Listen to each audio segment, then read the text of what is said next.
the most orthodox of all Marxist economists I have ever met.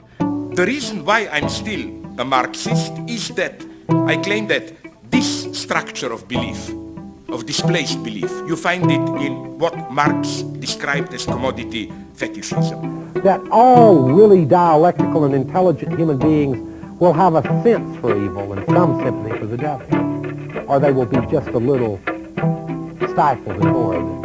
I think that's not wrong. Just a little sympathy for the devil won't hurt. Inside Critical Theory brings you this Diet Soap interview. Conrad, welcome. Hey. We're recording.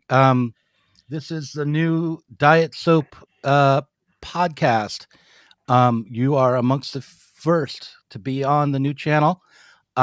You sent me a link to something you published in triple ampersand platform, the News Center for Research and Practice. It was a manifesto for post-pandemic politics. Did you write this on your own, or was this a collective effort? I mean, I was, really, I wrote it, but I think the reason for the collective heading, really, there's two reasons for that. And one is because, I think a lot of the points I make were influenced by discussions that sort of grew up around, Kapital Comrades, obviously the online group in which you're, I know, so popular. I could have been popular if I hadn't been such a jerk, I guess. But we should talk about, okay, I tell you what, right now at the outset, I'm going to say in the Parrot Room, because we're going to do two recordings here, in the Parrot Room for patrons only, you and I will discuss why it was that we had a secret kind of feud and how it was acted out and how I acted out, and I'll apologize to you, but only privately for paying. You have to pay extra money to get that apology. If you want to see Doug humble himself, you got to pay the extra cash. Yeah, that's like, that has been my whole mode for over a year now. Is Doug will be put through another struggle session in the Parrot Room, so you can. It's good cop, bad cop, but it's with yourself. And you got to pay a premium for the good cop. Right. Actually, sometimes it was Derek Varn who would be the bad cop in the Parrot Room. Gene Bajalan says that I am the Anthony Weiner of the far left. Now, he didn't mean that I'm exposing myself to teenagers, but that I rather that I seek to be humiliated in public, which is what he thinks Anthony Weiner wanted. I do not believe that's the case. My therapist has not said that is the case, but that's Gene's opinion. Okay, so moving on from my little neurosis, you wrote this manifesto, which I found I took some issue with, but what I think brings forward perspectives and issues that need to be dealt with, because obviously the flip side, like the opposite perspective from your manifesto, wouldn't do either, right? So let's just lay out what the main perspective is, what your argument is for this sort of pro-statist embrace of a kind of authority for the working class in the midst of or in the aftermath of the pandemic. So how would you say that's a fair characterization of what your manifesto is about? Yeah, though I would stress that, I'm not, advocating for, the use of state authority in a way which is remote, from the tangible working class struggle itself. Right. That's not the idea here. Isn't to advocate for some sort of faceless bureaucratism or something like that. Right. No, I can't say that can always, sometimes we've seen in the 20th century that can sometimes be the consequence of these things. But but and by the way, I just want to add before I launch into this, I want to add that since I didn't finish, I want to add that the reason that this manifesto, and do you have like a link? Did you put a link to it on the? I have the link on I have it on my screen. I can put a link in the description. And this is being recorded, so it'll be probably released for people to actually see in a couple of weeks. I have a couple of things ahead of it on the schedule. Okay, I see. Okay, yeah, I thought I saw live, so okay. No, we're not actually live. We're live to an unlisted video. Okay, I see. But what I want to say is that the reason I gave it sort of a collective title was, on one hand, because it grew out of these discussions. I think in Kapital Comrades, for example, other places, You know, and a lot of the discussions surrounding, you know, left strategy and the pandemic were happening sort of in real time. You know, because as Hegel says, right, the owl of Minerva only sets flight at dusk, right? There hasn't been a lot of time. People have had to sort of meditate on these things philosophically. So there has been some nice works. I'm thinking of, you know, Andreas Malm and some Jappe, Alberto Toscano, some other people, but not enough. So a lot of that was happening in real time. But the other reason I gave it that was because Mohamed Salami, from the New Center for Research in Practice, who's sort of come out, I think, is something of a, I'm not going to say a fan of yours, but sort of maybe supporting you recently. But Mohamed Salami offered some crucial editorial feedback to the piece as well. So I just wanted to sort of, you know, give recognition to its more collective origin. But as for the argument itself, I mean, there's different things we could go through, but I suppose in the beginning, you know, of the manifesto for post-pandemic politics is the title. What I express is that, you know, we've had this, you know, there's been this sort of division which has occurred, you know, at sort of the parliamentary level, right? Very often between, you know, a sort of liberal left that's kind of urging vaccine mandates, right? You know, and at times a sort of far right that, you know, is bent on ensuring sort of the reproduction of capital, even if it means people are going to kind of die en masse, right? And I think in a way that this binary, it's sort of a pseudo-binary because it obfuscates some of the real problems which caused the pandemic to be as bad as it actually was, right? So, you know, I mean, if you look at, you know, the United States, for example, when it hit, you know, you've got a situation where, you know, there's obviously a lack of public Medicare, underinvestment in viral research, right? You know, a very, very, you know, an economic situation which precariousness, right, is absolutely pervasive, right? You know, people living paycheck to paycheck, you know, and all of these factors which really, really exacerbated, you know, how adversely the pandemic affected our society, right? You know, and these are connected to neoliberalism, which is why also, you know, as much as there may be a difference between, you know, Biden and Trump, you know, with respect to their attitude toward this, I don't buy the argument that, oh, well, if Biden had been in power, everything just would have been okay in the United States, because the structural inequality in the United States, you know, and the underfunding of some of these things is already, you know, in a sense, a liability, right? Right. Well, okay. So just to start with, to sort of underline something you just said, which is that this binary between the far right and the liberal left seems to me to be kind of an arbitrary one. I'm not exactly sure how it ended up that the right, especially in the United States, opposed vaccines or were so skeptical of the vaccine, given that Trump made such a big show of supporting and funding efforts to create the vaccine. You know, he had the warp speed policy to create the vaccine, and, you know, kept promising the vaccine would be arriving any day now. It's going to arrive tomorrow. It's going to arrive the next week.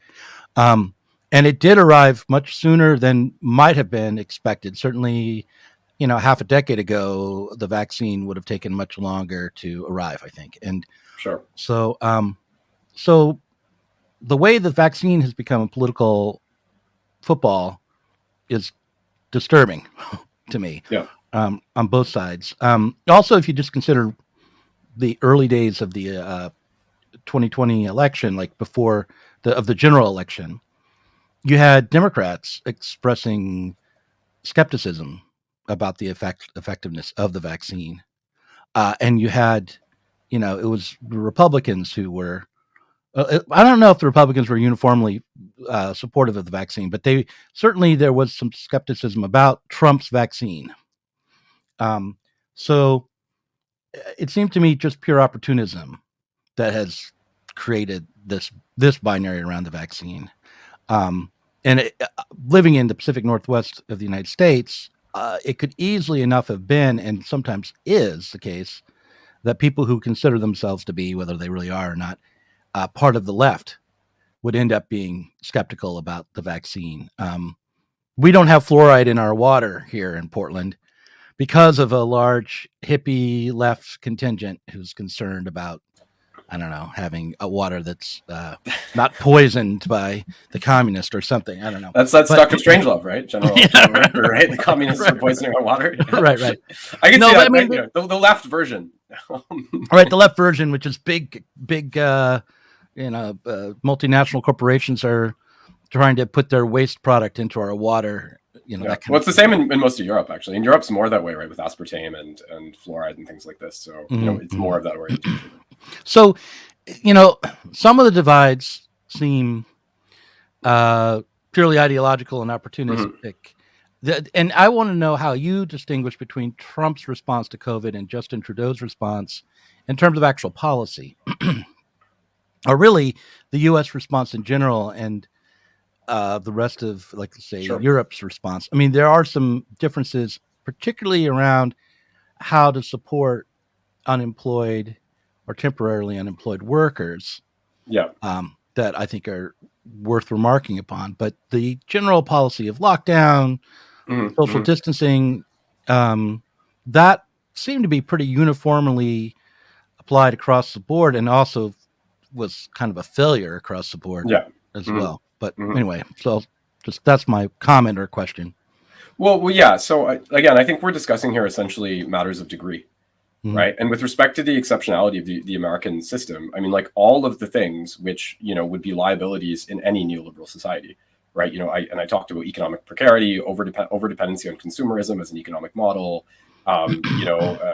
infiltration of all, total control of pharmaceutical research by private companies and so forth, which of course, again, leads to underinvestment in infectious disease, right? Because it's like mostly poor countries that have those problems. That's not what is going to be profitable, right?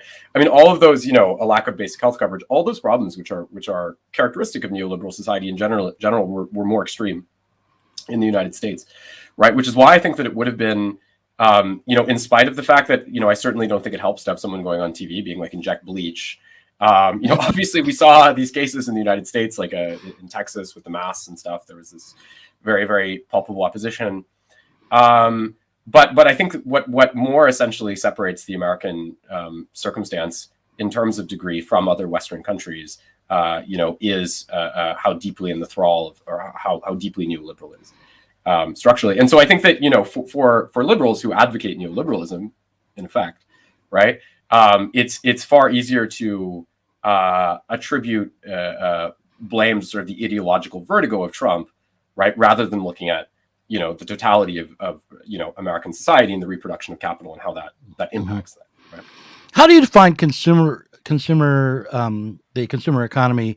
I mean, what counts as consumerism, and what would count what would the other category be for a modern capitalist economy? Productive spending, would that be the other category rather than production for consumption? Well, I mean, I think by most statistics, most modern capitalist societies are 70 to 80% driven by consumption. I mean, obviously, if you have, for instance, like lower tax rates, than many Western countries, which we see in the United States, right? Then you're not as eligible to be taking this money and investing it in things like medical infrastructure, public infrastructure, and so forth, which are not consumer oriented. Right. So I said the United States is sort of the razor's edge of the consumer. So consumer, I mean, because you do consume, like if you go to the hospital, you're consuming the commodities produced for medical care, right? I mean, so it's, and that's going, States healthcare is consumption, right? It's like, yeah, right. Yeah. In U.S. it's privatized, but the distinction here is between public sector commodities and commodities sold by private entrepreneurs or capitalists. Yeah, that's the distinction that I'm making there. Yeah, and so there's a couple of liabilities. I mean, when they had the 07-08 crisis, for example, the countries in the West which were the least negatively affected by it were, in many respects, the most social, right? Because less money was in private markets, less money was eligible to be pulled out of those markets when there's a confidence crisis, right? When you have things like automatic, medical subsidies, which are being distributed publicly and all this. So one basic issue there is susceptibility to recession, right? But another issue would be susceptibility to something like a freeze in consumption, like what we saw with COVID and the kind of impacts that's going to have on the economy.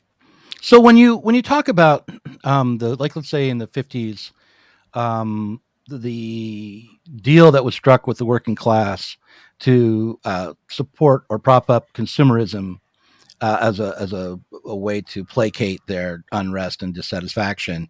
It was not only that the workers were given more consumables and maybe a more enjoyable lifestyle, but also that the opportunity to get out of the working class through small scale petit bourgeois production and ownership of capital was on offer, because there would be more aspects of the economy driven by the market. Is that the other? Would that be the other part of the bargain? Is that we'll have a more expanded bourgeois class rather than just a few monopoly powers? Well, I mean, you have to look at that. So to put things in perspective, I just want to make the transition.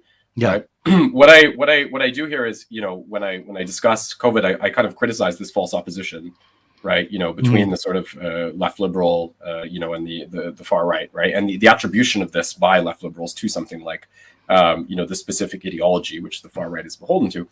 And, what I suggest is that what governments haven't been willing to acknowledge is the need to restructure our economy fundamentally. Right. I mean, COVID has shown that things just don't work. Right. I wouldn't expect them to ever. Right. But so what I'm trying to get at is just what the terms of the restructuring might be. And there's some ambiguity. There's some ambiguity in the manifesto itself about that. Yeah. I mean, because I have sort of been a critic of the critiques of consumerism, not because I think consumerism as an ideology is a good thing, but because I feel as though it skims the surface of the troubles with capitalism. And I just kind of I think it's worthwhile to clarify like what is meant by consumerism, what the benefits are. Like one of the benefits of a consumer economy might be social mobility, because of the expanded realm of capitalist enterprise. Everyone can have the dream, and some people can actually succeed at being small scale entrepreneurs in a society where there's a consumer based economy. I also tend to be on the lookout for the claim that the consumer goods really are the heart of capitalist economics, because a lot of underconsumptionists tend to think that way. Think if it doesn't ultimately end up on the plate of a worker, then it isn't actually part of the living economy. Whereas there are aspects of the capitalist economy where a huge amount of spending is done to produce goods, commodities that are only really used in production, but then, for tools that then turn around to be only used in production, like self-contained capitalist consumption exists. I'll bring that all up to now. I'll put what I might be a stinger at the end of it. It seems to me that now, even in Europe, where socialized medicine, meaning state-run medical services, dominate, that there's still quite a bit of a crisis. That sector of the world has been was unprepared as well. And I don't know if expanding that form of nationalist control it would have solved the problem. I mean, obviously it would have mattered what kind of spending was done by the state ahead of time. But anyway, I'll go ahead. Well, I do think that more state control would have helped things. I think that overall in Europe, while I said this is a question of degree, because Europe is also generally neoliberal, right, with sort of neoliberal Germany sort of establishing the template for most of the other countries, right, in the EU, and it's become more and more that way, right, over the past 30 years or whatever earlier. So I don't mean to suggest this would be exactly what I was criticizing, right? I don't mean to suggest that we can look at Canada or look at Germany and say, well, they've got it right. Right. That's not what I'm doing. And by the way, if we were to speak of, the post-war economy in any favorable way, and, it's a complex issue, I think we have to acknowledge that, this sort of environment in which, in many respects, the public sector was comparatively important to the private sector in terms of overall spending, in which top sector income tax rates were 92% and so forth, was far more social than what we have in the so-called social countries of Europe today. Right? One of the things about neoliberalism that people kind of overlook is that it is not a change or a shift away from public spending as the major way to drive the economy. It's just where that spending takes place, and how much of it ends up. Like I kind of consider like the welfare state, Fordist days, to be the days where the state was spending more directly on the working class, more directly on the public good, and the neoliberal turn was turning that spending away from that sector and towards capital itself, state spending on propping up capitalist enterprise in various ways. Yeah, and you got to and it's important to remember that the advent of relatively pervasive consumerism is not in neoliberalism, right? It's in the no. That's what I was going to put. That's one of the things I pointed out is here. Yeah. Is like the consumer society, which maybe set up the basis for neoliberalism later on, emerged after the war. It was the post-war boom that set up the conditions for the consumer society, and it's not as though that kind of society wasn't already in the works. You can read Walter Benjamin and see him critiquing the ideology of consumer society and the way of life of that kind of world. So and that's actually trying to solve a problem which is imminent to the shift toward state financing, right? Because like if you look at something like World War II, like US, it's incredible if you look at it, like US national spending going up like 8 times or something in the course of just a few years. I mean, like unheard of increases. And this had the effect of energizing the productive base to such a strong degree, and of course you had like full employment and all these kind of things, that a different kind of society emerged in the wake of World War II that was really capable, in terms of productivity and even in terms of the way that it had been organized, was capable of easily meeting the basic needs of most citizens, right? So right. The question becomes, how do we continue to drive consumption, right? Right. That was, but from my perspective, the reason the post-war boom happened was not primarily because of an expansion of state spending, but mostly down to the destruction of capital. So when you had the devaluation of capital, it allowed for the remaining capitalists to get bargain basement prices on productive forces, and even with a lower rate of profitability, still reap huge rewards off their initial investment. And so, you had a post-war boom. So that's how capitalism solves itself, is through the depression and crisis. And so, like a good David Harvey, like limits to capital, sort of. Yeah. Right. So, but I guess I bring this all up because it seems to me that like from the point of view of capital, like there are a couple of options for how to overcome the doldrums that it's been suffering since, let's say, 2008, and probably longer.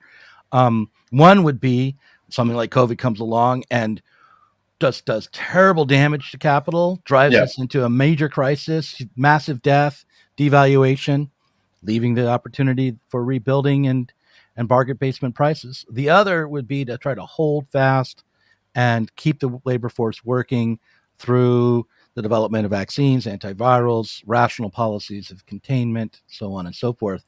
Obviously, the more humane, more human-centered approach would be the second one, but both of them are strategies for reproducing capital and capitalism. And I think since World War II, the capitalist class overall has been doing everything it can to avoid the kind of outcomes that we saw in World War II. That is no longer considered to be a possible solution, primarily because it would involve possibly the use of nuclear weapons. I mean, the amount of chaos and war that would be unleashed through that kind of true deep economic downturn is unfathomable and just not politically feasible. No one will get reelected after a nuclear war. So I think everyone, all of the political class, is wanting to mitigate the impact of the pandemic right now. Yeah. Would you agree with that? Yeah, but without like I said, I think the only way to deal with these fundamental things, right? Because we're seeing, I think these are very, very precarious conditions. I mean, like, the American billionaire class, I think, has made $3 trillion since the outbreak of the pandemic, right? American working people lost $3 trillion, and there's a complicity insofar as governments are not doing enough to offset that, right? What this has done is that it's intensified tendencies that were already there, right, with respect to, the concentration of profits in the hands of, a small clutch of platforms, right, widespread unemployment, lack of demand for goods, right, and all of this, right, which we're seeing. How much of that trillion, that 3 trillion, do you think is coming from fictitious capital, or like basically it's going to show up as debt or be solved through inflation? I mean, do you think? I mean, how? Or do you? I mean, the other way to put it is when you have a decline in productivity, real productivity, and you have these trillionaires arising that are really rentiers, like Zuckerberg and Bezos and even Elon Musk. Yeah. I mean, it seems to me that that's sort of it looks like a bubble to me, even though it's showing up as profitability for a few major billionaires. I mean, I can't see. I mean, personally, I'm sure that these people are going to do very, very well, no matter what happens. But it just doesn't. It seems to me overall that there's sort of an artificiality to the rise of the trillionaires, and that the place where that's happening, the fact that it's happening around intellectual property for the most part, it would be concerning for anyone who had like an understanding of the economy based on that is founded on real productive activity, real production. Sure. Well, yeah, and you're seeing like a weird disarticulation there. I mean, obviously obviously it's very essential if we're looking at, the enriching of this population, which has occurred recently with the pandemic, to look at the increased role that these platforms have come to play in our lives, right? From Zoom to Amazon and so forth. At the same time, right, and this is what Yanis Varoufakis points out, right? He argues that, and I think it's going to be his next book, but Varoufakis, he argues that, since my understanding of his argument is that since 2008, these sort of the shift towards a platform-oriented society has done so much to erode the conditions of profitability in society, general conditions of profitability, even as they've built themselves up a great deal, that at this point, we've entered into a cycle, in which the organic economy, so to speak, is just, sort of hemorrhaging, right?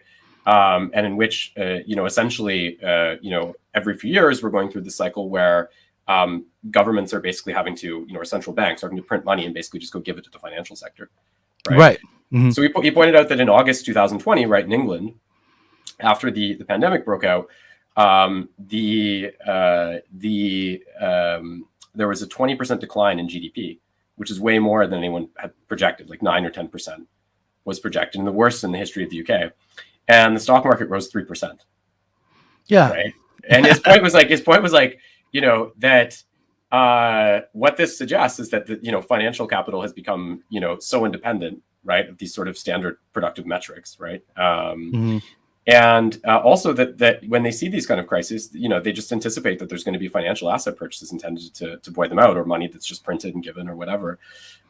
So part of it, I mean, I think part of it is, I think we're looking at two things here, right? To understand these, this sort of enrichment, we have to look at the role of financialization and the role of central banks, right? And we also have to look at, just organically, the fact that, you're not going to go buy a video game at a physical retail store anymore. Right? Unless you're one of the truly dedicated game stoppers. Let's see. Well, they weren't going to a physical store. They were just they're just hedging the stock. Buying stocks. Right? Yeah, buying stocks. Okay. So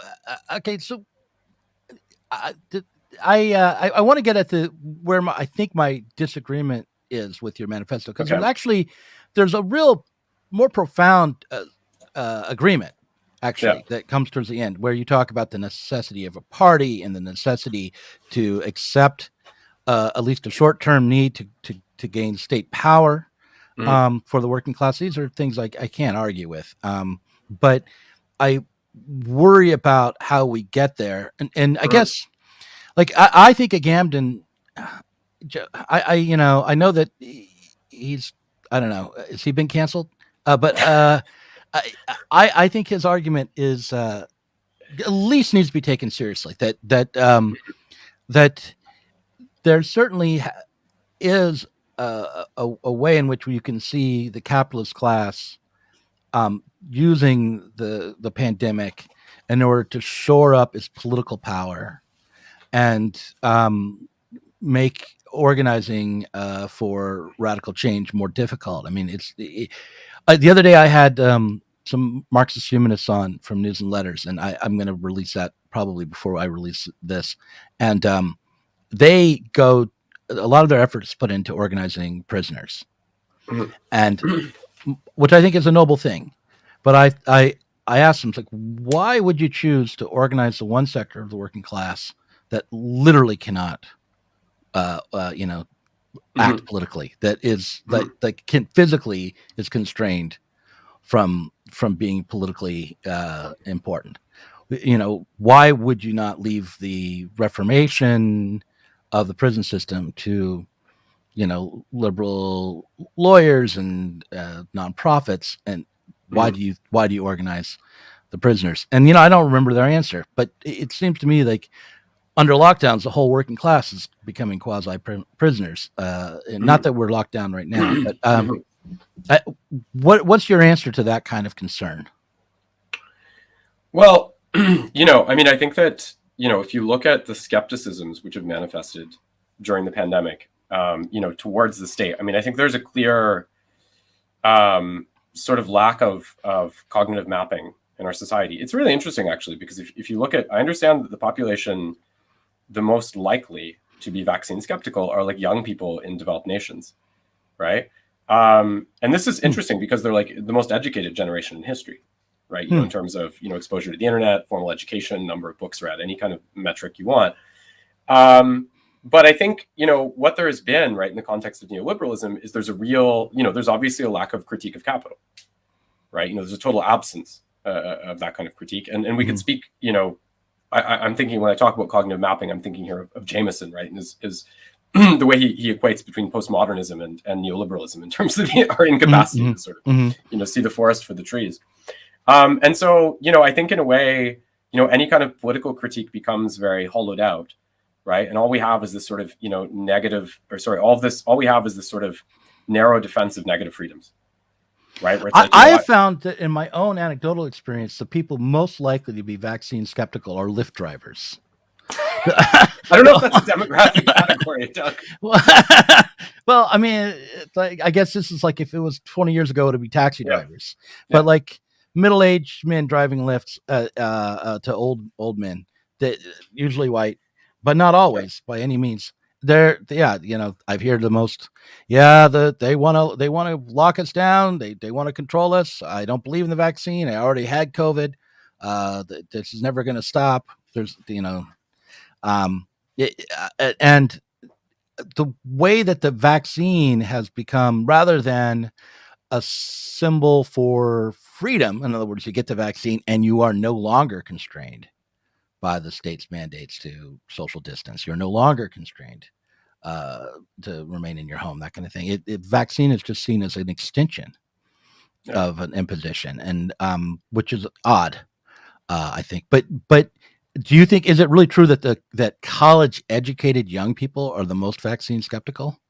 Well, I said young people in developed countries, which I therefore said were the most educated generation in history. Yeah, but does that break down by education level? Is it like such an intense amount of people who are like, let's say, not college educated, who like just have a high school degree, who are really skeptical, and then skews the average, you think? So vaccine skepticism, you can cast a really wide swathe with that, right? And I suspect if we're talking about young people in developed countries in general, that's what we're doing. If we're talking about, people who have a more, emphatic belief in conspiracy theories in general, the demographic classification that I've looked at, in kind of the United States or the West, again, I can't cite like an exact thing, but my understanding of the demographic classification is that it's mostly suburban or rural members of the lower middle class who are somewhat educated, but not too much. And there's a strong propensity for these people to be male, and particularly white men, right? So the kind of people, which is interesting because it's sort of the demographic basis of like Nazism as well. If you look at, it's true. It's actually true. If people watch Ancient Aliens and stuff, those sort of guys, right? But again, I think that's different than sort of garden variety, because you have like a new word now, right? There's vaccine skepticism, and there's another word. It's not skepticism. It's like vaccine anxiety. or something. Right. Well, I mean, know? I have some vaccine anxiety. I have to get a booster, and so far I've escaped any real serious or really noticeable side effects. But I'm concerned that if I get the third one, I'll be, sick from it for a little while. I also am disappointed that the vaccine didn't last and wasn't more effective. That its efficiency went down so quickly.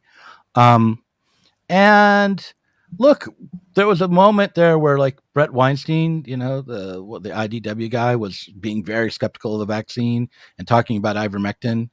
And I was like, I should at least listen to what he has to say. Turns out he was not being rigorous at all, and ivermectin has not been demonstrated to be nearly as helpful as he would claim, and the vaccine is not nearly as harmful as he was claiming. And you could tell that he didn't have good evidence, because the evidence he gave was always, especially a vaccine, the damage done by the vaccine was always anecdotal, like my friend's cousin kind of shit. It was never any systematic studies of that. But I felt, and I still feel, like it is important not to make being concerned about and skeptical around vaccines to be taboo or restricted, because if you can't examine the evidence, if you can't have an open discussion, that's when conspiracy theories will really take hold, and the assumption will be that. So I don't know. I definitely think that we should, everyone should be vaccinated, and that's important. But I also think that none of these solutions are actually going to totally work. I mean, even Fauci said something that we're going to have to learn to live with COVID. We're going to have to accept that there are new variants, and that the certain amount of illness and premature death is just going to be part of life for maybe a decade to come. It'll never be the same, right? I mean, like, if you look at biological spillover from climate change, what happens when you destroy a forest, right? And there are bats, in said cave that move over to another forest, right? Or what's happening now with, biological matter that's emerging, with the melting of the polar ice caps that was encased there for long periods of time, right? So I don't think, and I think the short-term nature of the vaccine, I think for in terms of, for me, it didn't come as too much of a surprise. But all I'm going to say here is that I think in terms of vaccine skepticism, I think that, what's happening is that, I said in lieu of, a critique of the way that, because there is a real case here to be made against neoliberal society, right? In terms of all the things I mentioned, and the fundamental weakness to it, right? But rather than making that kind of critique, right, which was aid towards sort of, kind of political recomposition, right? Instead there's this, a sort of projection onto the vaccine itself, right, being the cause of the problem, or the sort of, I said, narrow defense of kind of negative freedom, right? Which would be sort of a neurosis, right, in a psychoanalytic sense, right?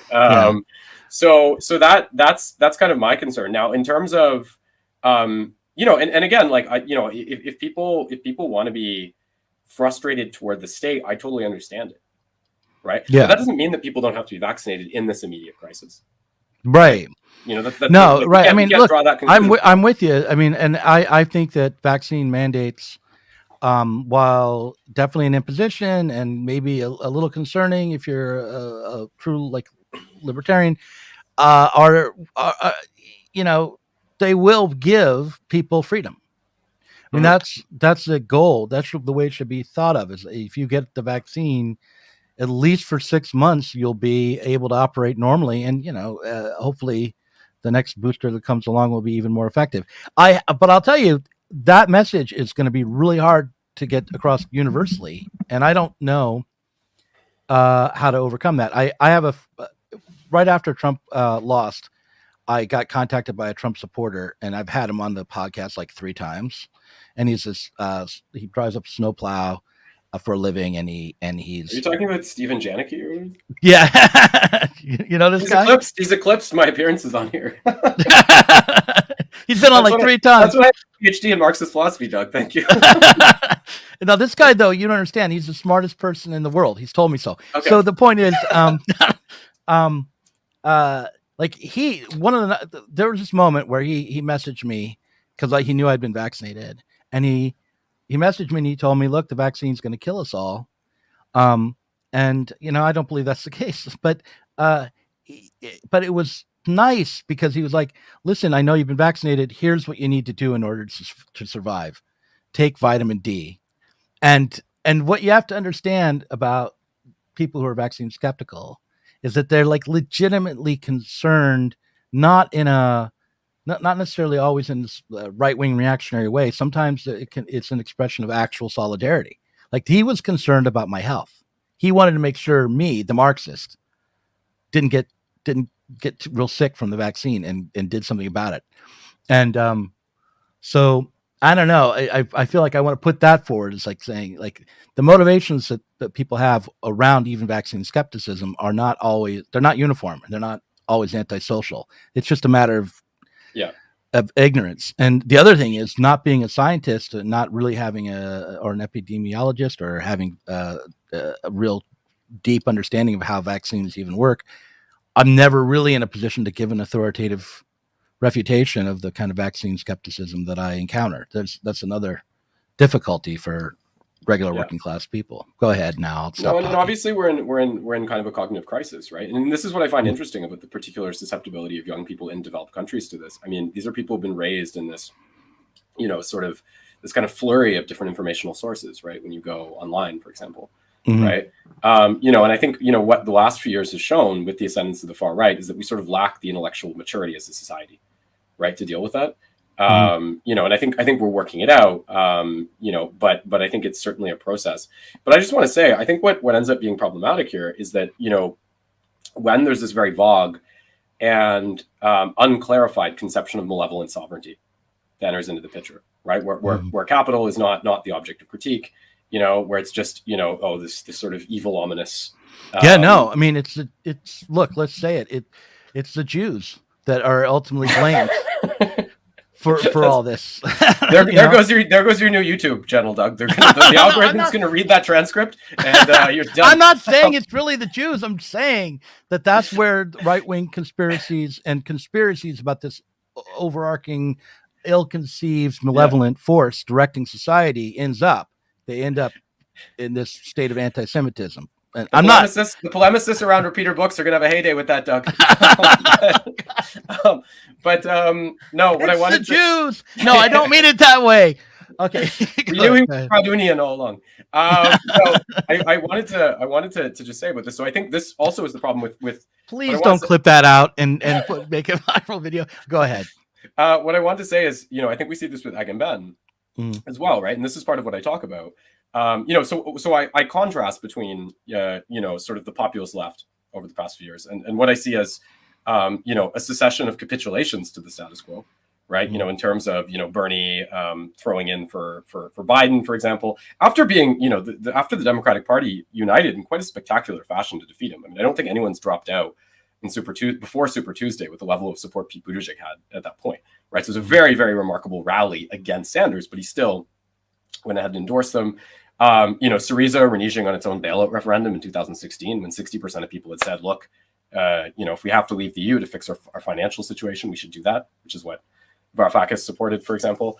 The position on Brexit taken by Labour, not that there was any right answer, but I think the waffling was very damaging in that case. I see that I think on the side of the populist left, in a sense, there's been too passive a stance to sort of our professional managerial political dispensation, one that prevails particularly on the left, right? And I don't think there's been a sufficient effort to sort of channel the anger of society, right? And put it toward the creation of political change. So I see that as being too passivized.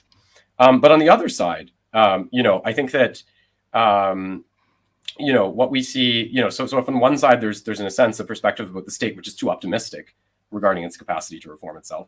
I think on the other hand, if you look at someone like Agamben, and Agamben has been associated with certain left-wing movements like the Democratic Resistance Movement in Germany, for example.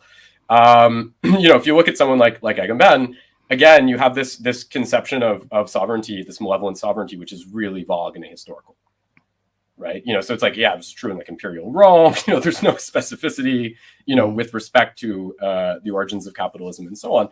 And I think what's lost in this to me, is the fact that, while, I think as Marxists, we don't want to fetishize the state, right? We don't want to designate the state as the be all and end all of the sort of society we're trying to create, right? I think the very clear reality, which has been revealed by the pandemic, is that there has to be, a strengthening of the state, right, in order to resolve these issues. And there has to be a capacity as well for different states to cooperate within a more multilateral international forum, right? And I just don't see there as being, any other immediate solution. Well, okay, right? so as a socialist, my concern here is that the strengthening of the state is going to occur before we organize a working class party to challenge the bourgeois state. Yeah. That if you say there's going to have to be a strengthening of the state, in this moment you're talking about a strengthening of a dysfunctional bourgeois state. Mm-hmm. I think that even when, because one of the things you talk about in the manifesto is the need for the far left to be to embrace a violent protest and violent action more fully. I think that if your goal, as you embrace violence, is to support the strengthening of the current state, you're going to end up with what we saw come out of the protests of the murder of George Floyd, which was the election of Biden. Yeah. The riots that occurred that summer were historic, and were, I think, for the people in power of both parties, very concerning. But ultimately, those were channeled into the Biden campaign, associated with the Democratic Party, in both good and bad ways for them, and had no political traction of their own. And I have only anecdotal evidence of what the dysfunction was, but it seemed to me that what happened was that the leftists who were truly trying to engage through riotous, violent activity to create conditions for revolutionary change, and there were many who were young leftists. Mm-hmm. They were put in a position of doing that with tools that were left over, kind of an eclectic array of tools left over from failed New Left projects.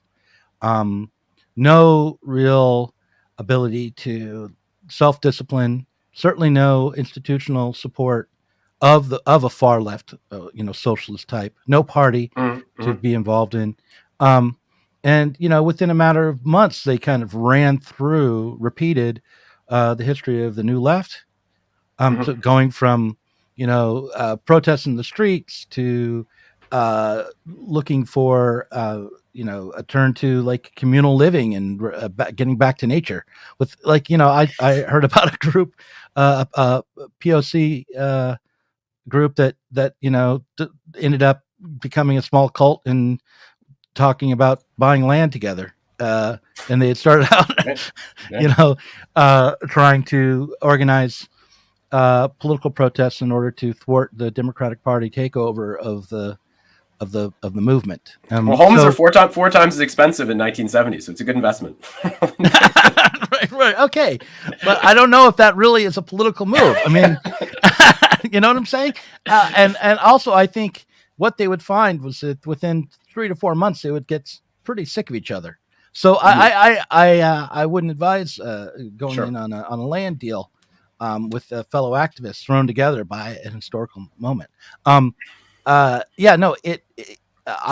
just feel as though to embrace violent tactics without first emphasizing the need for a political party and organizing of the working class in its totality, not just in one nation, but reaching out to the working class internationally, which we have the tools to do theoretically. Yeah. Putting that need for new institutional party supports and new forms of self-discipline I think that should come first, and then the question of tactics arise. But if you're just saying, okay, we need to be more militant, we need to be more more unafraid of violence, we need to be less willing to compromise with who really are our political enemies, liberal bourgeois left wingers, supposed left wingers in the Democratic Party. That sounds good, but it just ends up being that you burn down a building, and that you could have just as easily, marched with a placard or worn a pussy hat. I mean, there's not a distinction really. Well, that's why actually I think when you talk about what I proposed, you've structured it chronologically in a certain way. You've said, well, we're going to go out and support violence, then we'll kind of worry about, party organization later, which I don't think is an entirely fair representation of what I'm proposing. Right now, why do I talk about the importance of violence? And the idea of violence can be very, very amorphous, right? In the Gilets jaunes route here, just destroying insured property in wealthy parts of Paris, that was very quickly described by the media as violent, in spite of the fact most people who were killed were by the police, right? Of course, we have Zizek, who talks about metaphysical violence, right? So there are different kinds of violence. But when you talk about the problem with strengthening the current state, I mean, clearly, I think that a lot of the far right has moved into, attempt to address the severity of the contradictions which are affecting our society right now. Through, sort of, I guess what Gramsci would call a sort of passive revolution or Bonapartist, in which the state is going to be strengthened, but in a way that, is explicitly sort of patriarchal or prejudicial, and which is really beholden to capital to quite a large degree. So I think they've moved into that. Now, I'm not saying that we should, advocate either a neoliberal expansion of the state, so far as there's anything like a neoliberal expansion of the state on the table, or sort of, the type of enlargement of the state envisioned by the far right. What I'm saying, I use words in that, like the remaking of the state, the transformation of the state, right? And so the reason that I discuss violence, right, is that, and again, I want to be open with respect to what that means, right? I'm not saying necessarily just go burn a police station or something like that, right? When I use this term, it occurs to me, right, on a very, on a sort of inductive level, right, that if we're looking at, the history of revolution, whether we're talking about, even like a slave owners revolution, like in the United States, the French Revolution, right through to 1794, the Haitian Revolution, the Russian Revolution, the Chinese Revolution, and so on, right? That there's always had to be those sort of strong actions if what you want to do is really transform the character of the sovereign power, right? And I think in a way, part of the problem with the populist left is I think, in a way, and you see that in the Sanders campaign, they're like, oh, it's going to be sort of FDR 2.0. But I think that, FDR fought a very, very intense battle with capital in the United States, right? He was disdained, derided as a red and all of this, in spite of very much not being one, just for trying to accomplish similar things with respect to state intervention in the economy that had already been done more so in fascist or communist countries. Right. And it was really World War II only that enabled him to realize what he was trying to do. Today, right, in the context of neoliberalism, when our society is so dominated by private capital, so dominated by platforms and so forth, I'm not sure if legislators, even if they wanted to, would be able to, instigate a comparable shift right now. Right. So what that tells you is that if the legislative sector is that beholden, right, to private capital in particular, that if we're seeking a transformation of the state, right, that there has to be that we have to organize for a direct confrontation with sovereign power. And that, by the way, is why I discussed Carl Schmitt, which is perhaps a bit counterintuitive, right, because he was, Nazi jurist. But I do think one thing that Schmitt, in spite of influencing Agamben's conception of this sort of malevolent sovereignty, because sovereignty is ahistorical for Schmitt as well, I think one way in which Schmitt is very, very useful is he's very realistic about the fact that, there's a kind of hard kernel, right, to every kind of constitutional society or political society, right, that is not subject to democratic negotiation, right? And I think that the aggressive reproduction of capital, even in neoliberal vein in the United States, I think it's reached a point where it's not really subject to serious legislative debate, right? That I think voters have a very, very hard time influencing that, right? Which is why I think we have to discuss confrontation with sovereign power. Right? No, I do agree that we will need to discuss confrontation with sovereign power, but I think, one of the ways to confront the sovereign power of the current state is not to grant it its ability to strengthen itself, and even in this moment, even in this state of exception. One of the ways to confront sovereign power is to take up as much of the working class as you can and say, yeah, you're right to be concerned about the extension of these bureaucrats into your life and the way they want to lock you down. And, get involved with this party, get involved with this political project. And we're all about your freedom. We're all about changing the way your life is going on the job and giving you more power, rather than saying, if you are vaccine skeptical, you're probably a white supremacist fascist, which I think is just like a non-starter. I just don't think that most people are going to be guilted into giving up their paranoia around the vaccine. I think I think we lost an opportunity in the early days to have some, I hate to say something like this, but some bipartisan consensus on the vaccine. Like, there should have been a fight over who got to take credit for it, rather than, who was going to be more vaccine skeptical. The other thing I want to say, kind of going back in the conversation. Oh no, I'm 50 now, and sometimes my brain just vacates, like something is there and then it just gets pushed out. Let's see if I can recall what I wanted to say about neoliberalism and nationalism. I think that, in the 80s, Ronald Reagan was credited and Thatcher were credited for kind of taking this neoliberal turn. Although sure. I would say that probably it began under Carter. Pinochet, maybe. Yeah. Now, Trump may be credited for beginning this turn towards nationalism, return to the sovereign power of the bourgeois state as opposed to international commerce, say. Really, though, neoliberalism didn't break from state intervention in the economy. It just changed it. And I think probably this turn back to nationalism will not be a total break from neoliberalism, but it will just be an alteration of that. But I also think that, like, it was not until Clinton that neoliberalism became kind of a bipartisan, consensus reality. And I think we will be seeing under Biden and whoever comes next that the nationalism of Trump, softened in rhetoric maybe, but the same in a lot of policies, will be taken up by both parties, and not just in the United States, but around the globe. Because one of the things that the pandemic made really obvious is that you can't rely on supply chains that stretch across the globe for things that are of the vital national significance in an emergency. And I think overall there'll be a turn towards more self-sufficiency in the economies of the world, especially in the developed nations where that can happen.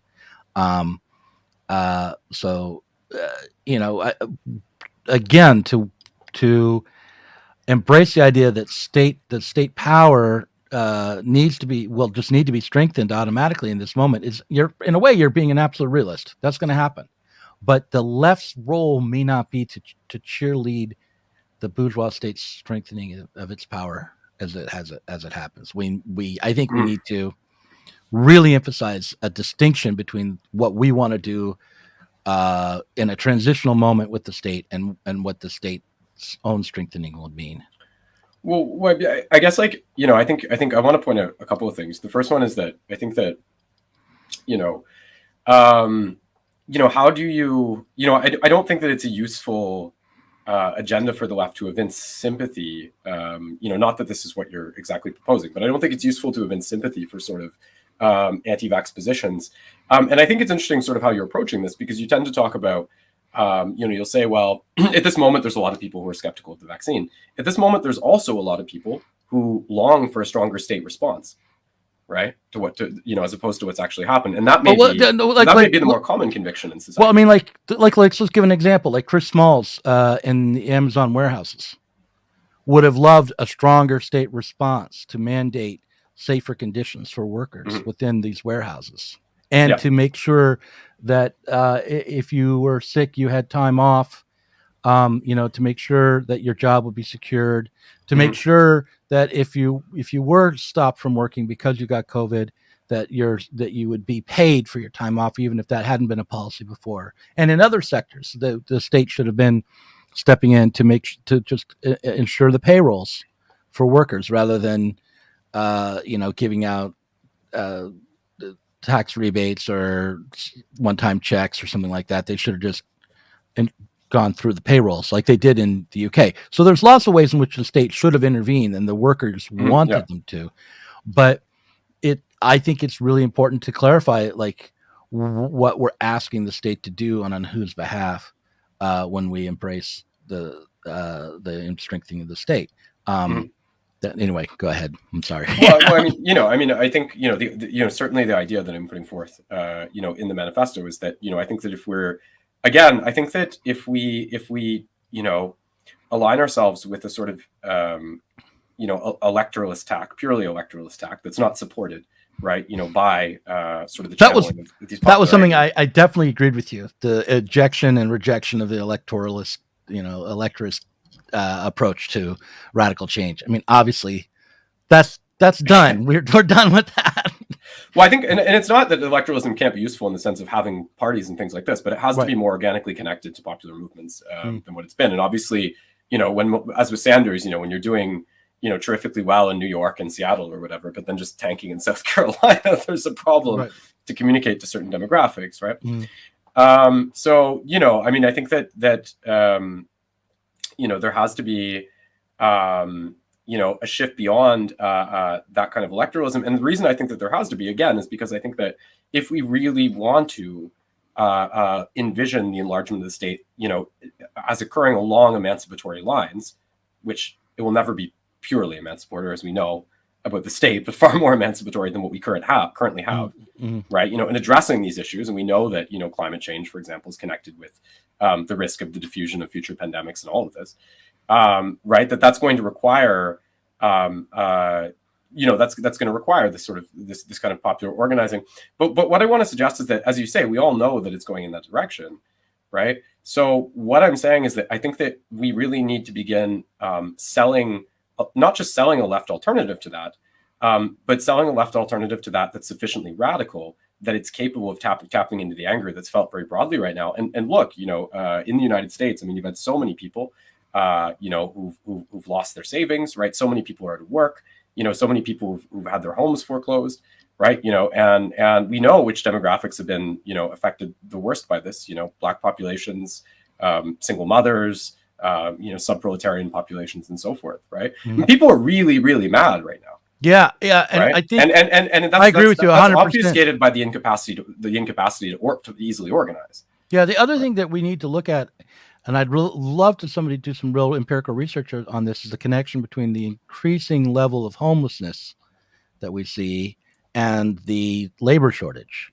if there is a connection. Because I can't help but think that the labor shortage, when you have a labor shortage and you don't have that high of an unemployment rate, that must mean that a huge portion of what was the labor force has just been pushed off the employment rolls forever. That you have like a sub-proletarian population that's you can see them in the streets. They become lumpen instead of reserve army of labor. Yeah, to put it in Marxist. Yeah, right. And that's something for us to grapple with. Look, we've talked for an hour. I want to keep talking to you, but I want to do the second half. Okay. Don't you want my apology? So I mean, so we'll get to that, and I'm going to end it here.